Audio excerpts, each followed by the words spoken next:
Chag Sameach, aïe aïe aïe, une bonne fête, mitzvah de la Torah, d'être joyeux à Sukkot. On n'a pas le droit d'être triste. Hachem est venu nous voir joyeux. Comme on a la mitzvah de manger dans la soukha, on a la mitzvah de faire louloula avec les drogues, on a la mitzvah d'être joyeux. Aïe aïe aïe. Pendant 8 jours, je t'appars chez mon lad. Hachem est venu nous voir joyeux. Alors, regardez, on a terminé Kippour, on se prépare à Sukkot, on rentre dans la soukha dans la joie. Mais qu'est-ce qui se passe là? Qu'est-ce qui se passe? On sent qu'on est propre de nos fautes. Et on sent que on s'élève. On a grandi après Kippour. Aïe, aïe, aïe.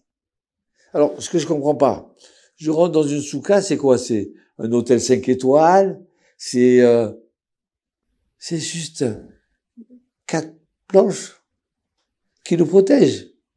Avec un toit, avec des feuilles. C'est pas une porte blindée. Et comment c'est possible alors qu'on est aussi joyeux que ça? C'est quoi ce contraste-là? C'est vrai, la Torah nous a dit d'être joyeux. Mais encore, il y a quelque chose qui se cache derrière. Écoutez le Rashbam, qu'est-ce qu'il dit? Le Rashbam, il dit que quand on est sorti d'Égypte, d'accord? 40 ans, on a mangé. On n'était pas sûr du manger. On n'était pas sûr d'être protégé. On était des juifs errants pendant 40 ans. On n'avait pas de sécurité. On était fragiles. Et on n'avait pas de salaire fixe. Et pourtant, Hachem nous a donné. Il nous a choyés pendant 40 ans. Mais comment on va faire à la retraite, là? Comment on va faire quand on rentre d'Israël?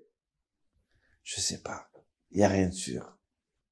Et là, les bénis d'Israël, ils rentrent en Israël. Ils reçoivent une terre. Ils travaillent. Ils ont une maison. Et là, ils deviennent riches. Alors peut-être que, des fois, la richesse, ça rend ivre. On commence à se prendre pour un grand monsieur.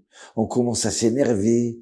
Vous avez remarqué que les gens, quand ils deviennent riches, ils deviennent plus nerveux. Ils supportent pas ce qu'ils supportaient avant. C'est drôle, ça, hein?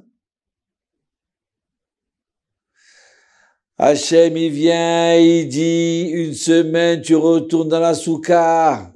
Mais quoi? Mais j'ai une maison de 5 étages. J'ai des gardes du corps. Non, tu vas dans la soukha. Non, mais il y a un peu de vent. Oui, je sais. Non, mais des fois, il y a le soleil un peu qui tape. Oui, je sais. Tu vas vivre dans la soukha. Tu vas te rappeler comment je me suis occupé de toi pendant 40 ans. Tu vas t'apercevoir qu'en fin de compte, que la vie c'est un cadeau. Aujourd'hui on est riche et on ne sait pas ce qui peut arriver demain. Aujourd'hui on est vivant, on ne sait pas ce qui peut arriver demain. Aujourd'hui on est en bonne santé, que Dieu fasse qu'on continue à être en bonne santé. Mais il n'y a rien de sûr. Alors quand tu t'aperçois qu'en fin de compte, c'est un cadeau. D'avoir de l'argent, c'est un cadeau. De pouvoir manger, c'est un cadeau. D'avoir une famille, c'est un cadeau. D'être dans une maison, c'est un cadeau. Alors, tout ce qu'on reçoit, d'ailleurs, on est content. Alors, quand on est dans ces situations, dans cette pensée-là, nous, on explose de joie à Sukkot. Pourquoi?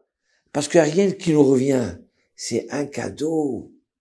C'est pour ça que Zman Simchatenu. Oui, c'est pas difficile d'être joyeux à Sukkot. Pourquoi? Parce qu'on s'aperçoit que c'est tout un cadeau. Alors à ce moment-là, on se met à chanter de toutes nos forces en disant merci Hachem.